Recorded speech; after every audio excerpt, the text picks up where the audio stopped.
Bistado ang isang yaya nagnakaw ng cellphone matapos gumamit ng locator app ang may-ari nito. Pero hindi lang pala cellphone ang plano umano nitong tangayin. Balitang hatid ni JP Soriano.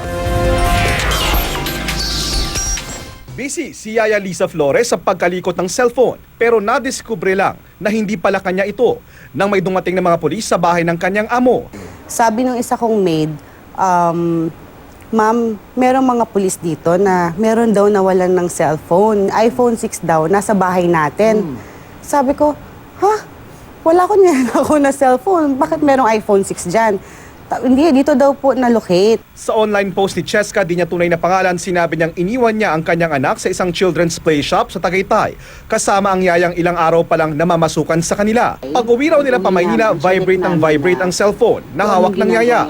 Sabi raw ng yaya, anak lang daw niya ang tumatawag. Pero na magpa-blotter na ang may-ari ng cellphone sa mga polis at patunayang nakaw ang cellphone. Ang sinisi ng yaya ay ang kanyang alaga. Sabi ko, may nakuha ka bang cellphone?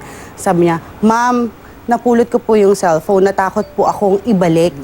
Hindi ko alam ba't daw siya natakot, tapos kesyo yung baby ko daw yung kumuha ng cellphone. Naibalik ang cellphone sa may-ari nito na hindi na nagsampa ng reklamo.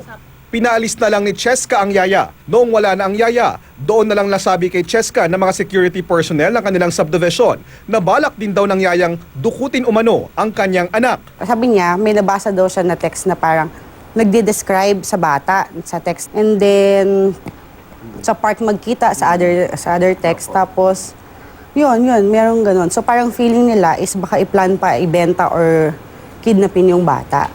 Payo ni Cheska sa mga magulang, suriing mabuti ang mga kukuning mag-aalaga sa mga anak. JP Soriano, GMA News.